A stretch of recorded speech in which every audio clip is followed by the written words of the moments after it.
Ladies and gentlemen, please take your seats as the program will begin in 2 minutes.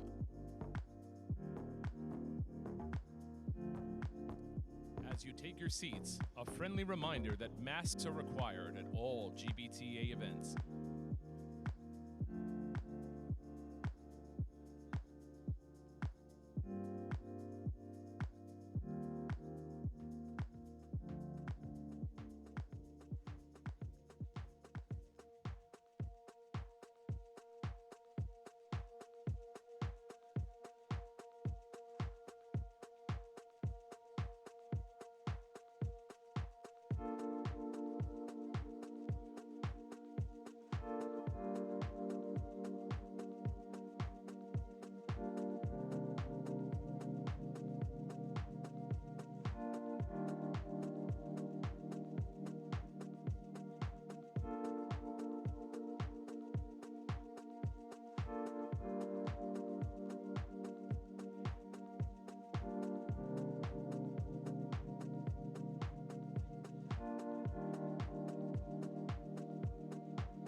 Ladies and gentlemen, the program is about to begin.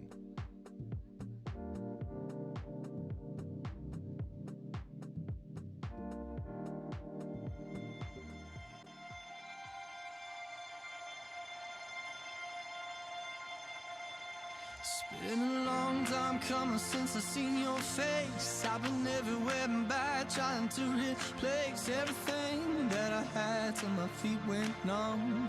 Praying like a fool that's been on the run. Heart still beating, but it's not working. It's like $1 million phone that you just can't ring. I reached out trying to love, but I feel nothing. Yeah, my heart is numb. But with you, I feel again. Yeah, with you, I can feel again.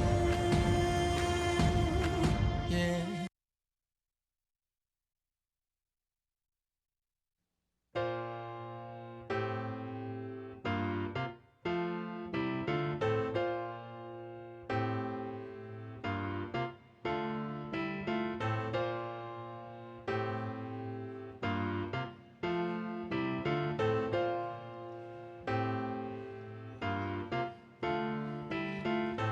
525,600 minutes, 525,000 moments, so dear. 525,600 minutes. How do you measure a year? In daylights, in sunsets, in midnights, in cups of coffee, in inches, in miles, in laughter, in strife. In 525,600 minutes. How do you measure a year in a life? How about love? How about love? How about love? Measuring love. Seasons of love. Seasons of love.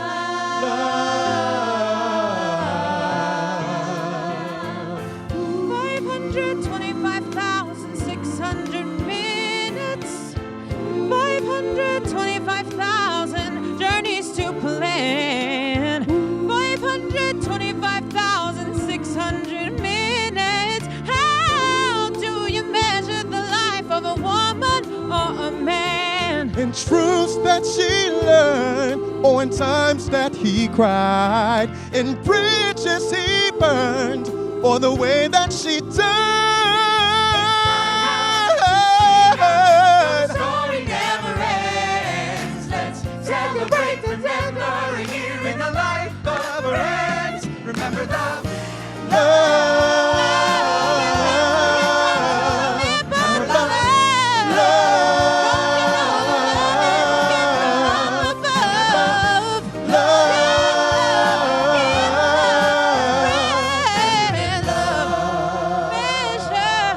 Measure your life in love. Seasons of love. Seasons of love.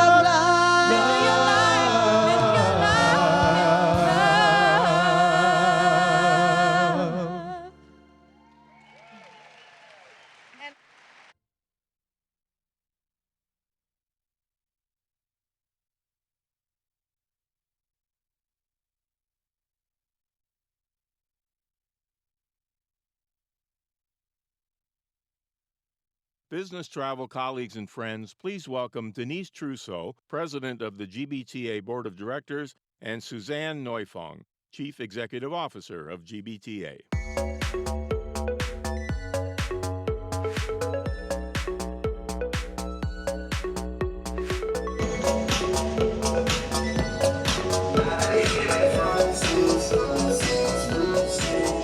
Amazing.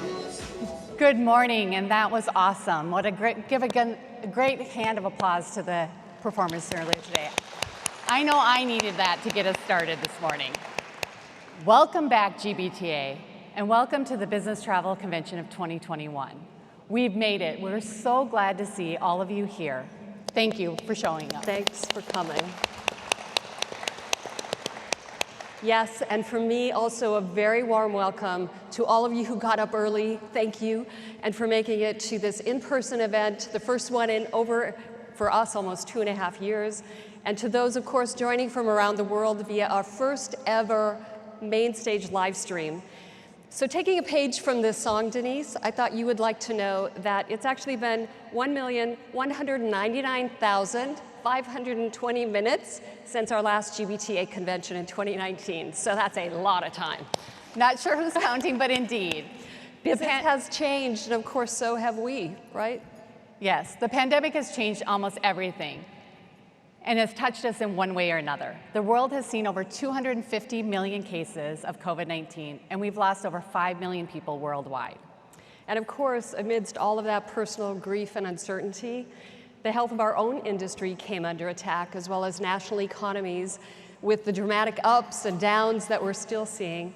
Our GBTA research, of course, through all of that showed that business travel dropped by over 50% in 2020, year over year from 2019. And we still have a lot to recover in terms of budgets and jobs.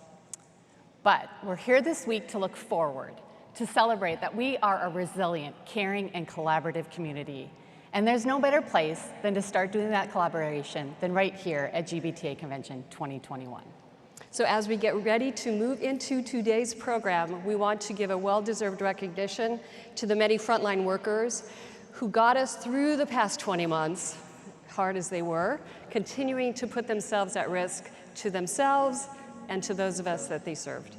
Yes, today we welcome to the stage people representing the hundreds and thousands of frontline workers, travel industry, and across many others. These are the frontline workers. Please give them a round of applause. And please join me.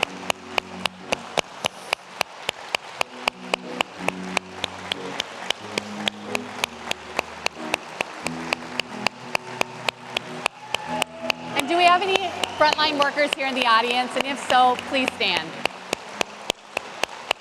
Please join me in giving a huge thank you and a round of applause, which you guys did without even me asking, which even is better than anything else. So thank you all for your commitment and your service, and thank you for that all that you do for us. Thank you.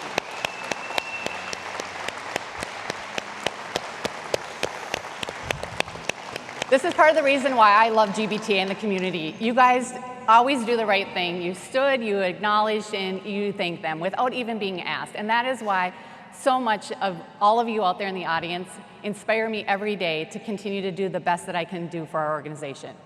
We'd also like to take the time to thank one more GBTA member, all of the members and volunteers to ensure that our industry has stayed strong. I'd like to ask you to stand if in the past year you have participated on a committee, on a chapter, and a task force. All right. And you can hold your applause because there's more. So now please stand, stay standing. So please stand if you're not already standing, if you've served on a board, the GBTA Board of Directors, the Allied Leadership Council, WINIT, or Leaders Strategic Advisory Board. Please stand if you're in one of those groups.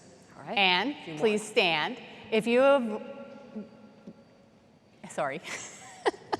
please stand if you voted for the bylaws or the recent GBTA elections in July. All right, more people. Now please stand if you attended a GBTA Academy course or attended one of our online webinars over the last 18 months or went to the GBTA Hub for information. And stand if you've read and received the GBTA Daily's news brief. All right, bing, bing, bing, bing, bing. That's awesome. Now, if you are still seated, the last and only category can be that you are brand new to GBTA. So please stand, even if you're seated. And give yourselves a round of applause. Thank you. And you can sit. Thank you. It's also a good way to get going at 8:30 in the morning, right, Denise? We know that there are so many ways for members to get involved and to give back. We have over 25 regional and global committees. There are 38 chapters on a local level, and then, of course, over a dozen national partnerships that we deal with associations worldwide. And of course, since September last year, we have offered hundreds of new educational courses, online learning throughout the pandemic, as well as delivered 1,000 honorary pandemic memberships as our way of giving back to you. And because you worked alongside of us, we accomplished so much. We'd also like to thank all of your association contributions and engagements. And if you're not already involved as a GBTA member, we encourage you to do so. Your efforts help to ensure our association, our industry, continue to move forward. Together, we've weathered the storm, and together we'll create what's next. And there's one more individual whom, as an association, I think we all can agree we'd like to thank.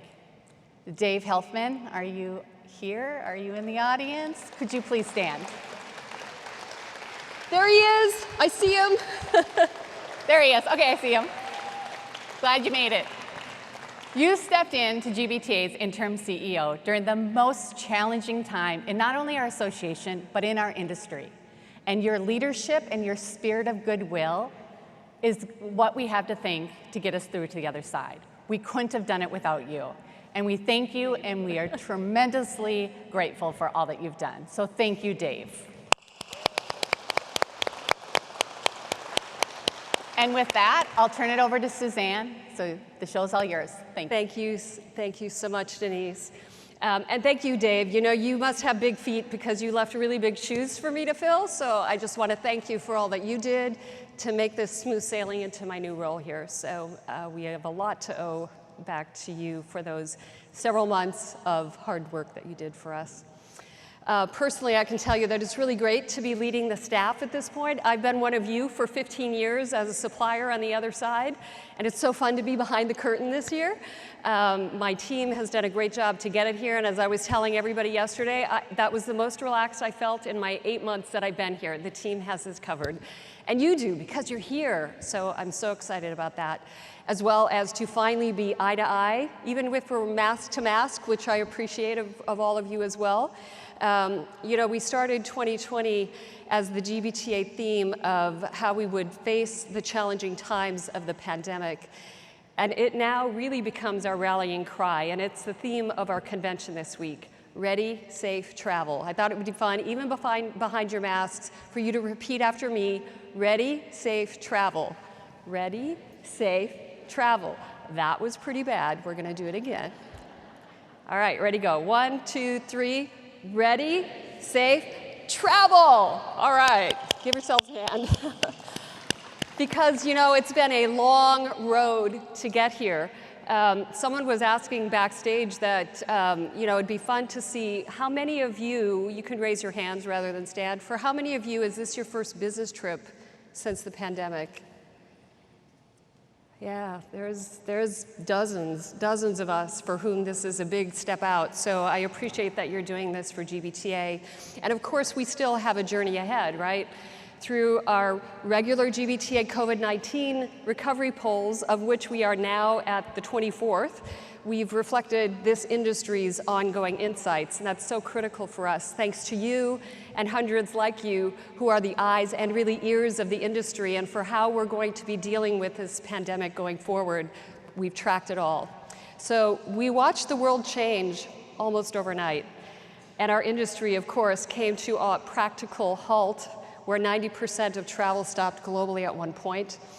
And we followed the progress of recovery, which also hasn't happened in a straight line, much to our disappointment. As an industry, we've navigated the fluctuations, which have been up and down, as travel bookings have shown across our businesses. We felt the optimism and the return of business travel go both ways. It rose and it's fallen. Globally and certainly uniquely on a regional basis, as we still watch that progress go through the regions at this point. And most importantly, we as an industry have been charged with the well-being and safety of all of those travelers and teams that we take care of every day. So for us, this is our lives and our livelihood. And we've been challenged with finding new ways to make that work for them and for us. So we're coming back as a travel industry, not as the same travel industry we were in 2019, right? We are changed for the future. So that's why, by design, this convention is different. We'll continue to certainly deliver on the promise of the education, about the travel industry. We'll be discussing policy as we always do, and certainly it's about business relationships. And I'm so glad to see so many of you did get up at 8:30, and I heard that there were some 6:30 a.m. breakfasts. So there's certainly a lot of commerce happening already, and certainly we'll be talking about savings and duty of care as part of that. But this convention is really a meeting of ideas, and I think the ideas is where the stage takes place and where the education sessions are, and certainly the ideas that you'll be getting on the trade show later. So over the next 3 days, you'll experience 5 main stage sessions.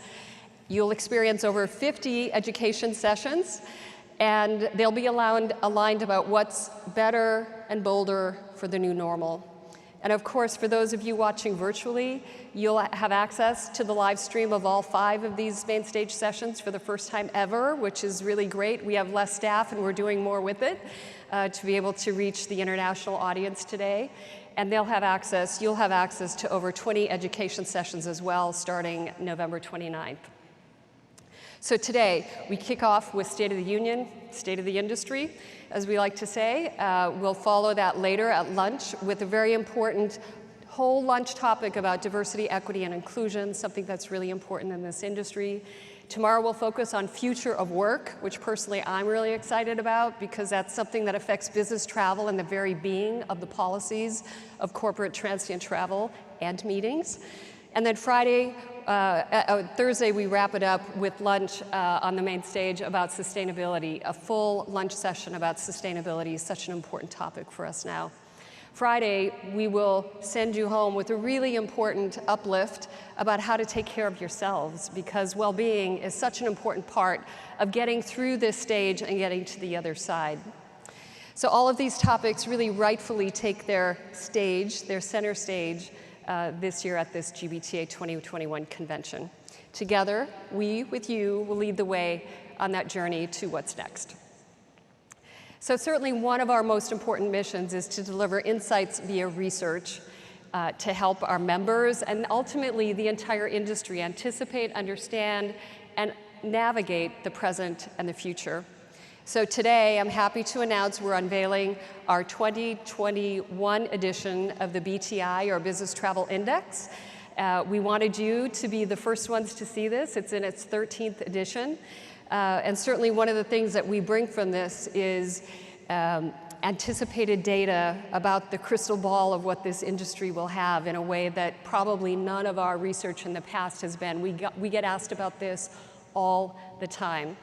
So I'm very pleased and honored this year to have HRS as a sponsor for this very important and timely analysis. And for that, I'd like to invite to the main stage Jason Long, who is Senior Vice President of Business Development for HRS.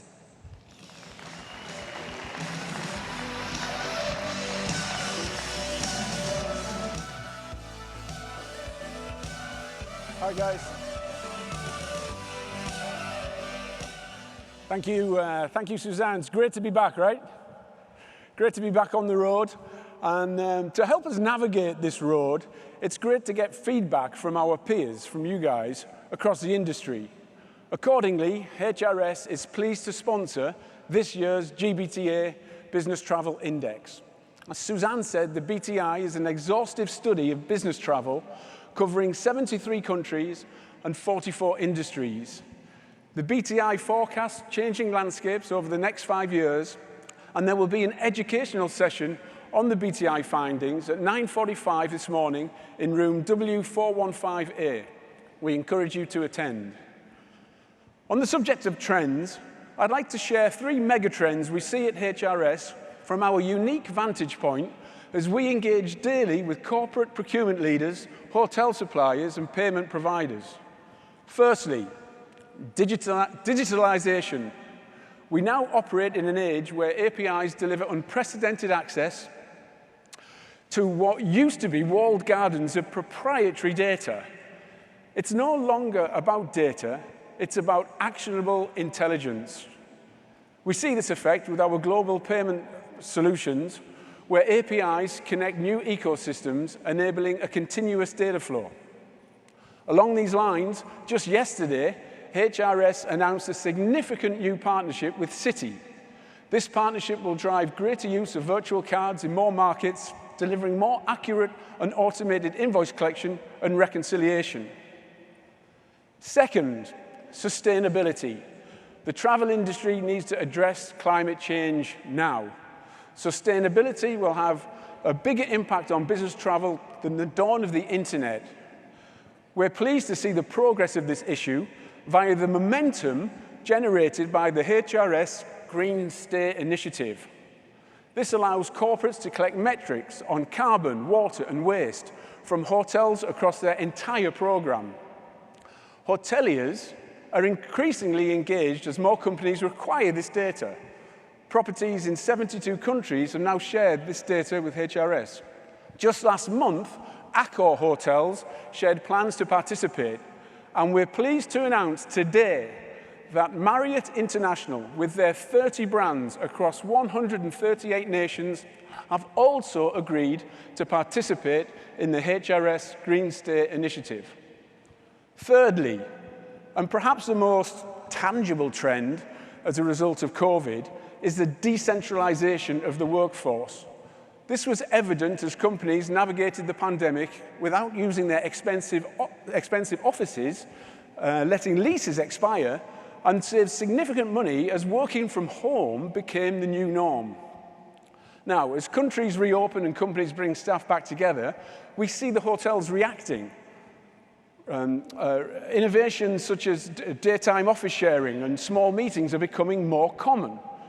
Corporations seeking locations for staff to collaborate are looking to their hotel partners for solutions. We see a demand for new technologies that enable the shopping and booking of these options as hotels optimize and repurpose their resources. These three trends, digitalization, sustainability, and new workspaces, will surely be discussed throughout the week at Gbta. I leave you now with a brief video that highlights how HRS is responding to these trends by reinventing how businesses stay, work, and pay. Thank you. Business travel has changed.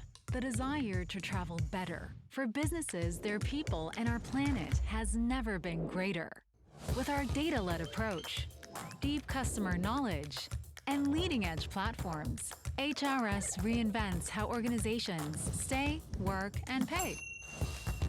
So whether it's booking hotels across the world, finding tailored workspaces, taking a holistic approach to organizing meetings, or removing the pain from payments and expenses in the hotel and even on the go for good. At HRS, we enable some of the world's most innovative organizations to travel safer, smarter, more seamlessly. We're making waves in the industry, from pioneering sustainable stays to leveling the playing field for every hotel, big or small, so they can gain access to business travelers. And customers can find their perfect spaces every single time. At HRS, we're just getting started.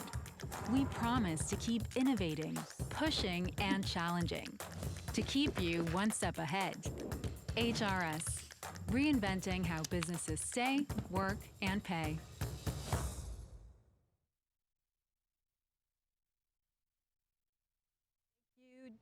Thank you, Jason. Thank you, HRS, for sponsoring that. It's really important that we bring this research to light again after what we've been through. So I'm going to walk you through some of this. Certainly, it's, of course, the latest edition of the Gbta Business Travel Index. And as I said before, this is probably the most anticipated of all 13 that we've ever done. To me, the analysis of this BTI is like taking our vitamins. And I don't know if any of you are multivitamin people, and if you, like me, forget all the time, but today I won't let you forget to take your data vitamins. We certainly recognize that as an industry, there are a lot of factors related to COVID-19 and beyond that point to the impacts of our recovery. And so as we look into our crystal ball about what the latest BTI tells us, this will be what I walk you through today, really through 2025.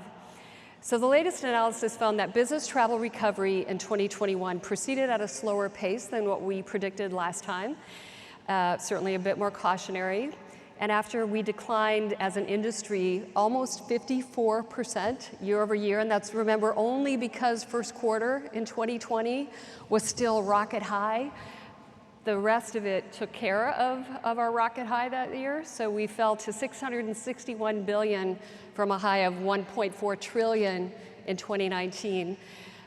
What we see is that by the end of 2021, we will have rebounded about 14%. Again, not bad, but not great. And we should be at about $754 billion US dollars by the end of this year as a global industry. The report breaks it down by region, so I'm just giving you some global numbers at this point. We expect that coming into 2022, and seeing all of you here with raised hands, that we will have a bit of a surge as we continue then through 2024. And we expect to end 2024 on pace with 2019 numbers, or about $1.4 trillion. And that is a little bit sooner than what we had forecast in our research from fourth quarter that we released in February. So now, despite the setbacks in 2021 and what we saw with the Delta variant and some other real problems that we had, what we think will happen in 2022 is this surge of 38% year over year. So you can all start to expect that your planes, trains, hotels, automobiles, airports, and your booking tools will be fuller. That would be good for the industry from that standpoint. And then demand, of course, is kicking up into high gear. And we expect to end 2022 at about $1 trillion US dollars as a global industry. Recovery then continues, slows down just a little bit. We don't want to have 38% year-over-year growth forever, because I don't think you can build planes fast enough for all of us who would want to travel. But 23% is what we think 2023 will be. So that's still sizable year-over-year growth as international travel continues to open up.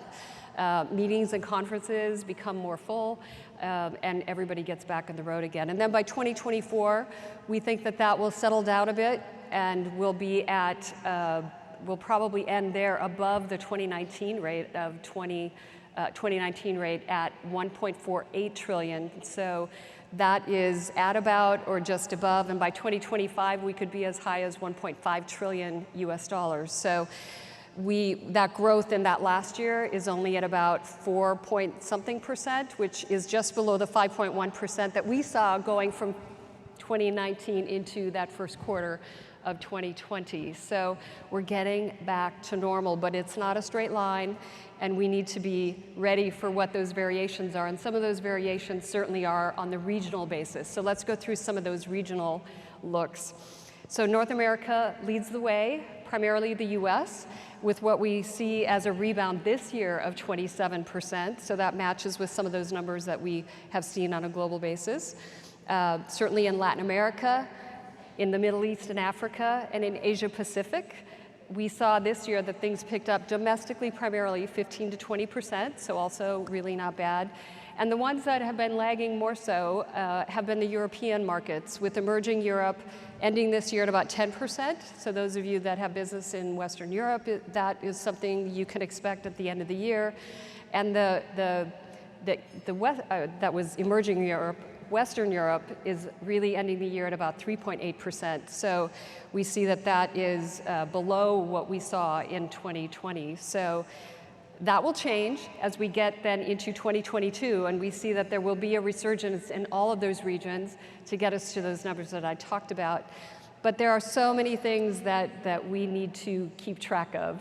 So certainly recovery in Asia Pacific has been slower than we expected in our last report. We had predicted a year ago that China was going to be the one that was leading us to a faster recovery, and we've seen that with the borders closed for outbound and inbound, that has been slower than expected. And that international business and other challenges are certainly something that we would need in order to bring back this industry on a more full basis. So overall, optimistic, and we hope that you go home this week with an optimistic view of that as well. But what are the factors now that will play into some things that could change the way we look at this? So of course there's ongoing pandemic risks, there is vaccination rate growth and availability of vaccines, inflation worries are new, business traveler considerations, do they want to get on planes? and whether that travel volume continues on a regular basis, regular predictable basis, something that we certainly see as one of those challenges going forward.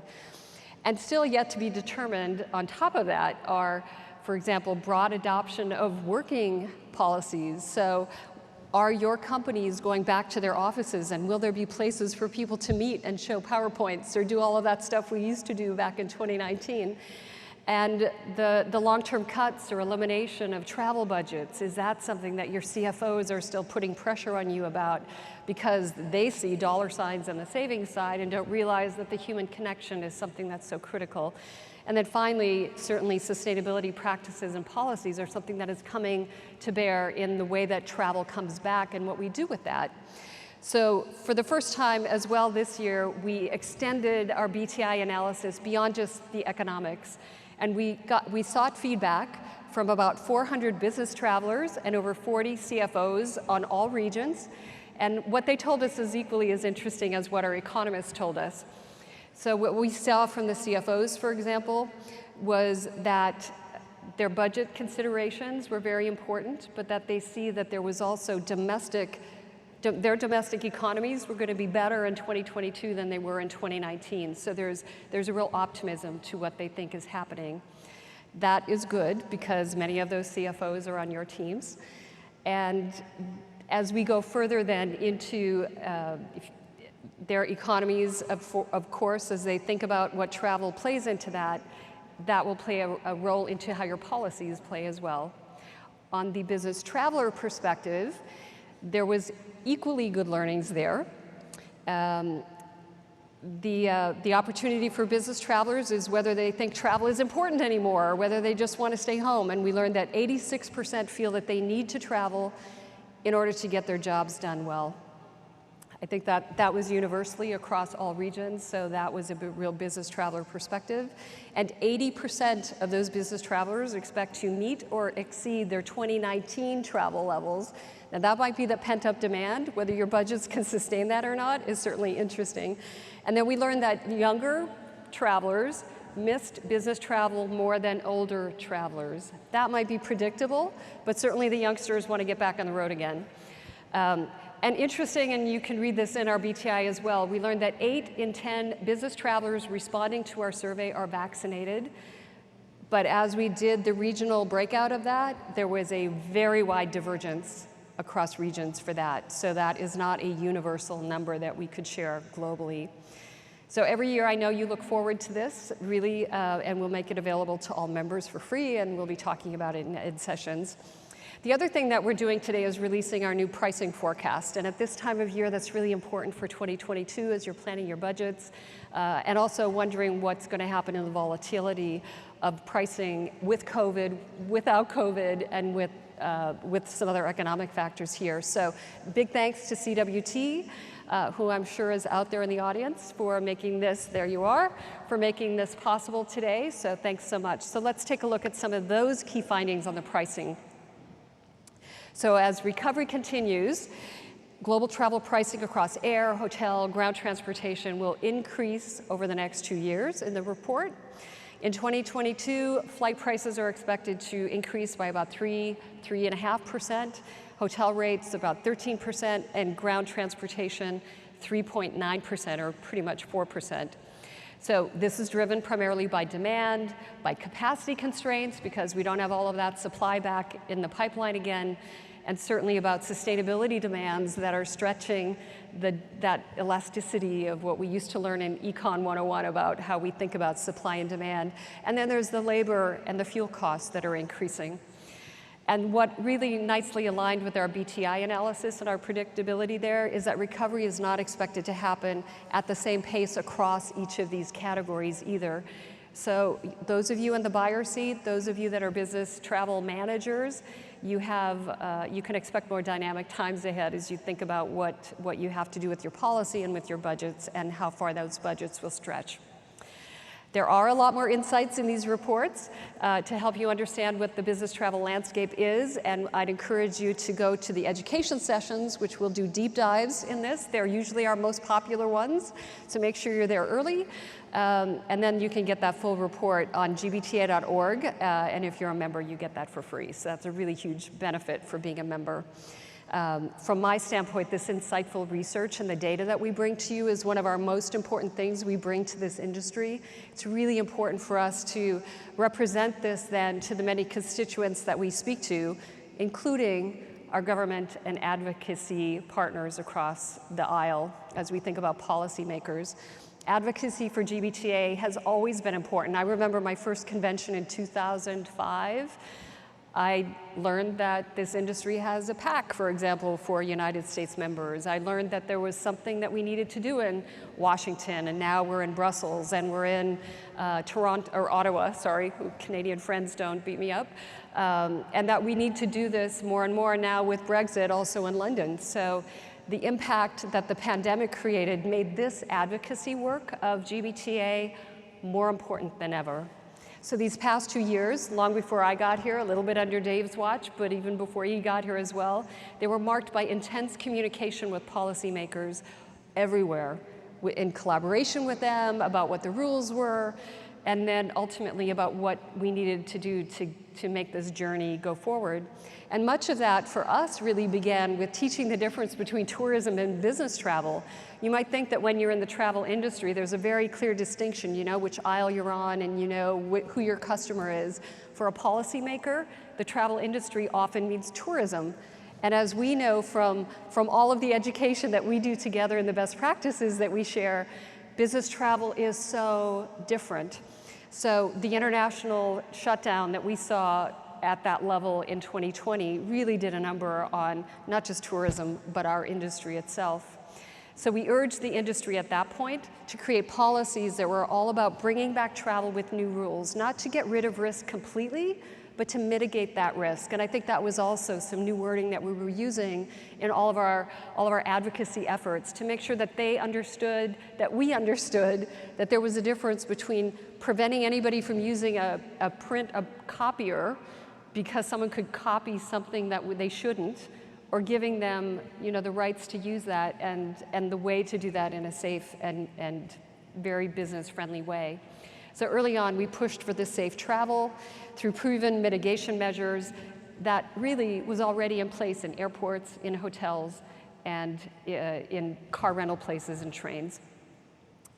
And because business travelers are really good about following protocols, I think that's really what, excuse me, I need a water, really what differentiated us is that we could say our consumers, our business travelers, are the ones who follow rules. How many of your tourists follow rules when they're out there? So help us help you and help us get to that finish line of where we need to be on that recovery. So certainly what helped a lot was the introduction and availability of vaccinations. And we saw that our industry was one of the first that really went for that. We pushed for borders to open as that vaccination rate continued. We certainly learned a lot by working with our EU member states in concert with their digital health pass and working with the cross-border availability of that. And we also made the case with our European partners on how to make that digital health pass work across their national lines as well in the Schengen area. The actions that we learned and took advantage of and were part of in Canada and the EU in particular helped us get to where we are today, and now it's been 10 days, maybe 12 days since the US border opened for international travelers. So any of you who are international, thank you for being here.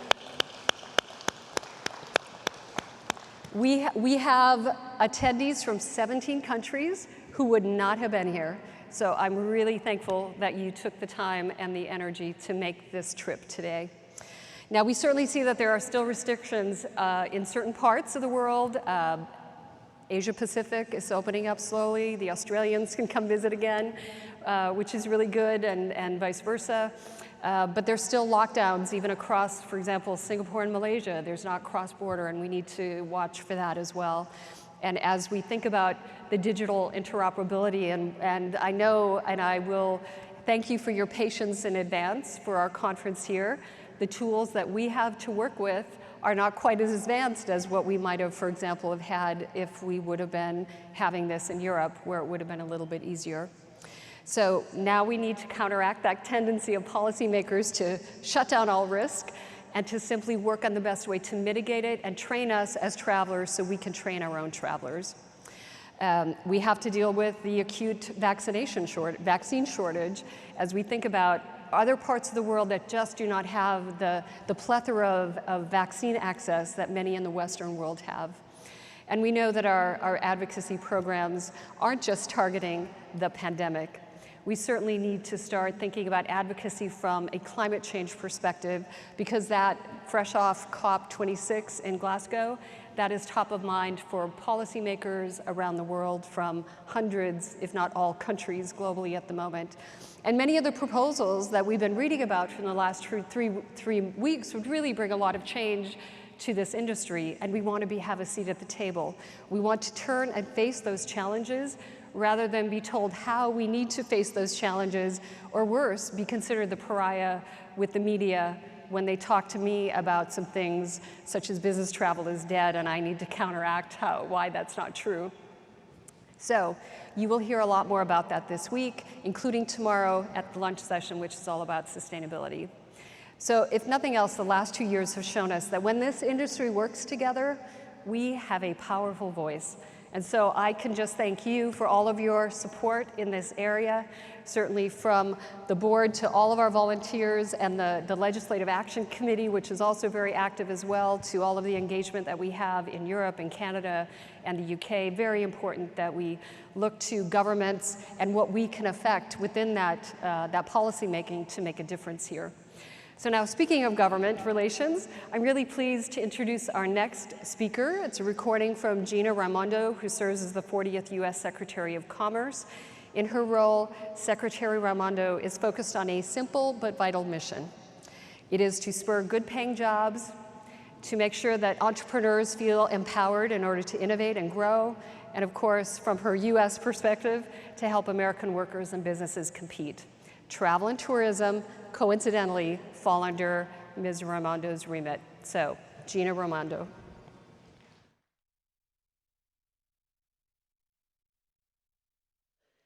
Hello, everyone. It's great to be here with you. Thank you, Suzanne, for that introduction, and thank you, Denise, for your incredible leadership.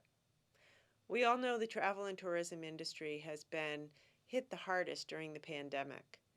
And although domestic travel is seeing a resurgence, business and international travel are still facing significant losses, which is why we're thrilled that the U.S. has reopened our borders to fully vaccinated international travelers. It's a major victory and testament to the power of our collaboration with the private sector. Opening our borders provides a much-needed boost to our tourism industry, our exports, and our overall economic growth. President Biden has made it clear that decisions about reopening travel must be guided by our public health and medical experts. He's also made clear that vaccination and testing requirements in the workplace are critical to getting COVID under control. Some companies have gone above and beyond the president's guidelines, mandating vaccinations for their employees. We encourage you to do the same. Consumer confidence in the safety of business travel depends on it. It's the responsible thing to do for your customers, your company, and your industry. The Department of Commerce has been at the forefront of our administration in getting the travel and tourism industry back on its feet. We've worked tirelessly to open the cruise industry and get international students academic visas. We're also developing national travel and tourism strategy to set you up for success and growth in the long term. That's why we started a new grant program, investing $750 million in communities affected by losses in the travel, tourism, and outdoor recreation sectors. It includes $500 million for states directly and $200 million in competitive grants for travel and tourism recovery. We recently announced the first statewide travel and tourism awards and will announce more grants in the coming weeks and months. With these investments and your partnership on the vaccination front, I am confident that better days are ahead for business travel. Stay in touch with us at the Commerce Department. We're here to support you every step of the way. And we look forward to working together with you to revitalize business travel and the American economy. Thank you.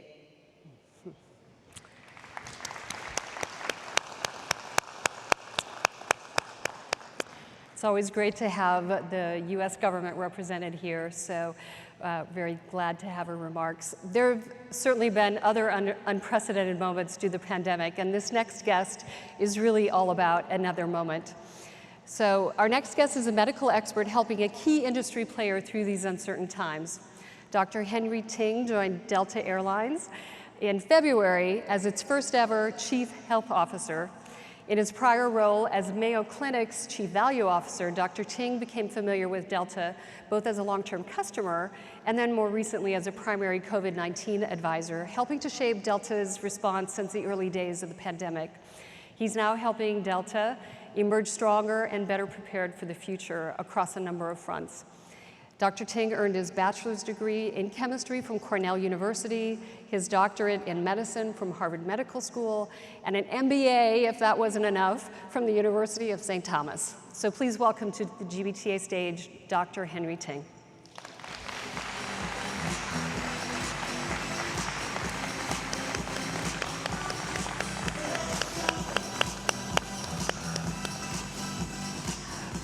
We'll do a, all right.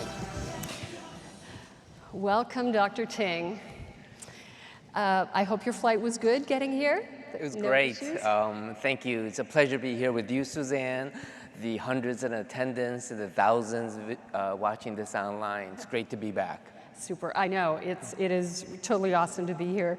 And I think one of my first question is really pretty serious, actually. So as we think about the global pandemic and where we're at in this current stage, what comes next? What do you see the next steps? Yeah, that's a great question, Suzanne. And maybe I can share my crystal ball with all of you. And let's look back to, this started as an epidemic in a city in China where a virus and a respiratory illness grew and quickly spread to become a global pandemic affecting the entire world.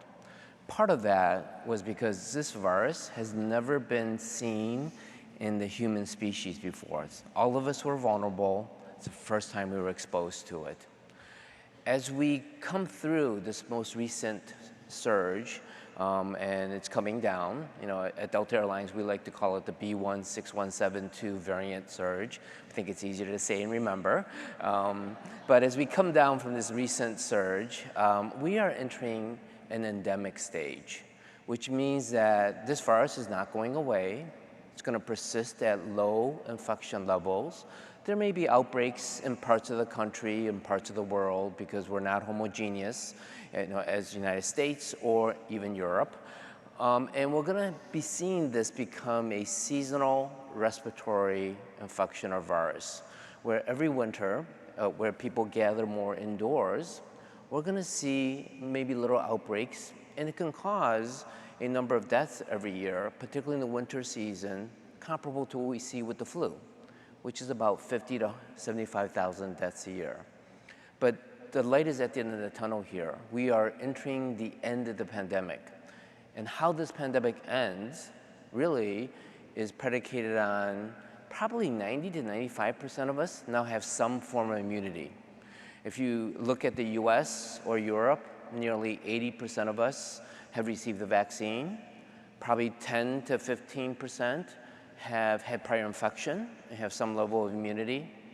Layer upon that the boosters for children and for adults. Layer upon that new treatments, including antivirals, drugs like Paxlovid from Pfizer, which you've seen about in the media and will get approval probably this month, that can lower your risk of severe illness or hospitalization by upwards of 90% after you test positive if you take it within the first 5 days.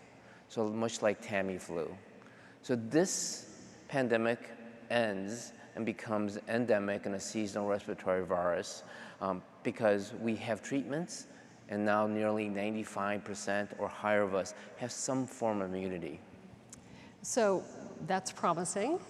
Were there any surprises over the last 20 months that caught you off guard that we could all learn from for the next time this happens? Yeah.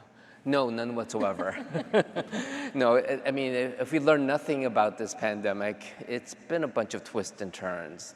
I think what we got right is masks work. Amazing looking around this room, many of you are masked. Masks work against all variants. Second most important thing is probably air quality and ventilation, and looking at whether it's the airplane or your corporate offices, making sure that the air quality is excellent. Some of the things we didn't quite get right is probably physical distancing. This virus transmits through the air. It's a respiratory virus. So yes, it's highest risk to be within 6 feet, but it can't go 60 feet if you're downstream from an air conditioner or a heater, and these little aerosols that are airborne can transmit the virus. Something else that we didn't get right is you probably don't get it from surfaces. If any of you were like me back in the early days of the pandemic, you hoarded Lysol and you wiped down everything from takeout to your bananas, to your light switches, to your steering wheel. We really don't have much evidence this is transmitted by surfaces and touching your eyes or your nose. It's primarily a respiratory virus. But I think one of the most important things is we've been surprised at every turn. And one of the things I like to share is I think for the future, we probably need to be better at anticipating and predicting and making decisions when we don't have full clarity or perfect data. And part of this is my profession. Doctors, scientists, the CDC, the FDA, we like empirical data. We like research before we make a decision.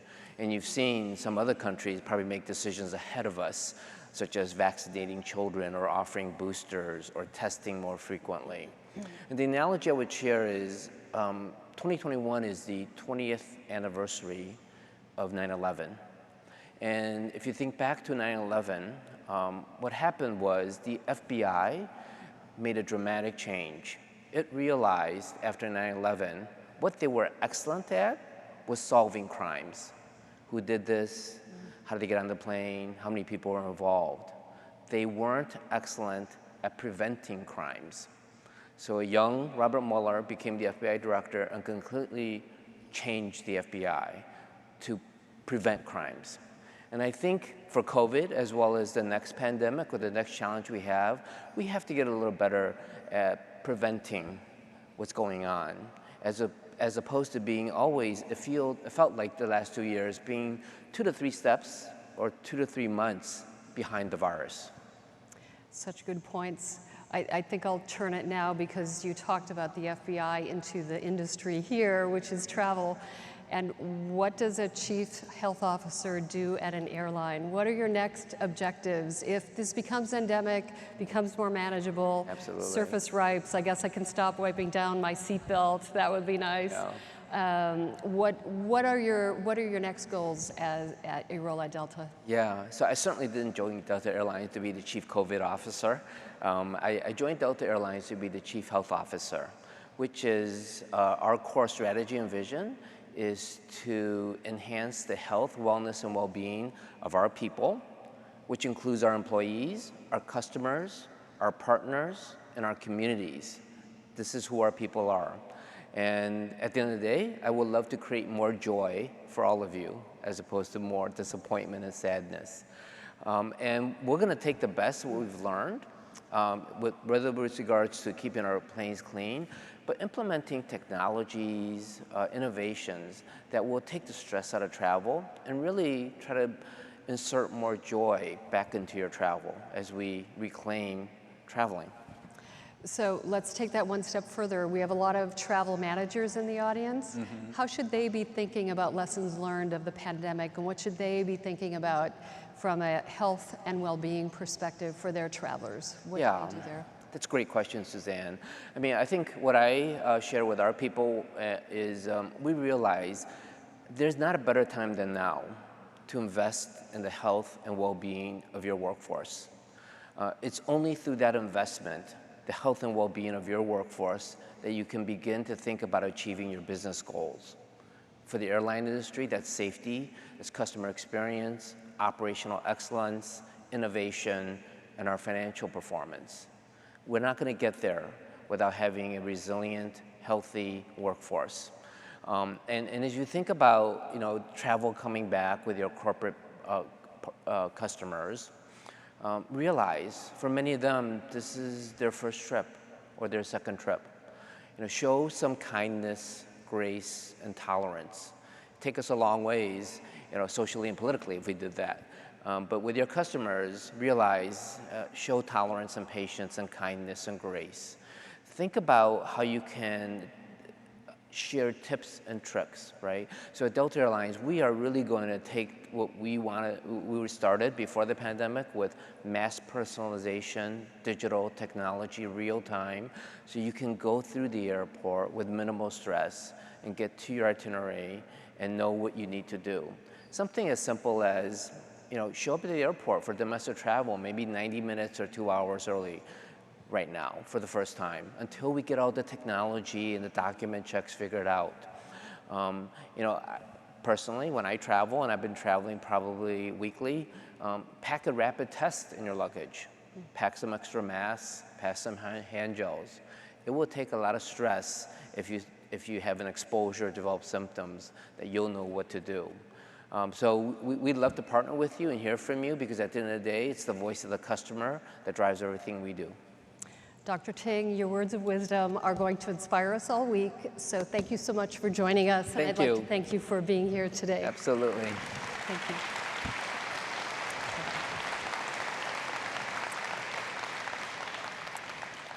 So we have a lot of data, a lot of science, some medicine. We have some things to boost us with our education as we go forward. It's certainly important to start with data and insights to literally set the stage for what's next. Thanks again to our sponsors, HRS and to CWT, for making this session and all of this important research possible. And thanks for those of us around the world that are joining us via our live stream. For those of us in the room, it is almost time, and I have seen all of these seats fill up in the back. That's amazing. It's almost time for a break and to get ready for our ed sessions that begin at 9:45. At 9:30, which is like in 2 minutes, our Media Day coverage begins in the GBTA broadcast studio. This year it's in the trade show floor, so you'll see it during the expo. And those of you that need to enter can go in through a separate door there, and you'll see it streamed if you want to at gbta.org. If you haven't already done so, please download and use the GBTA Convention 2021 mobile app. Also, an important reminder to make these next few days as safe and efficient as possible. So all on-site attendees, I don't have my mobile phone, otherwise I'd show you, are required to complete a daily health screening. For those who from the US, you will use the Clear Health Pass in all likelihood, and non-US based attendees will use a QR code that's posted everywhere around registration and other places to access a different form, because Clear doesn't work for non-US tests or vaccinations. So then you can go, please, with that green check mark or the email that gives you the green thumbs up, go to registration or any one of our many volunteers or staff to get your daily sticker, because that means you don't have to pull out your mobile device every time you're going into one of our multiple entry points.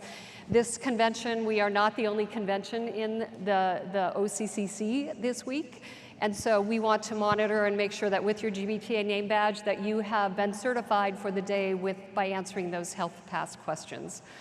Certainly your digital Health Pass will suffice if you want to pull out your mobile phone, but we know that when there's a lineup for 150 people to get into one ed session, we'd like to be able to look at that color dot. There is a different color dot for every day, so please do this. Today, you're all here, clearly. Do this tomorrow when you get here, and do it on Friday morning, please. So we'll see everyone in the same room at lunchtime for the main stage session focused on diversity, equity, and inclusion, a very important topic, so please join us here. Enjoy the ed sessions, and thanks so much for your kind attention. Bye-bye. 525,600 minutes, 525,000 moments, oh dear. 525,600 minutes.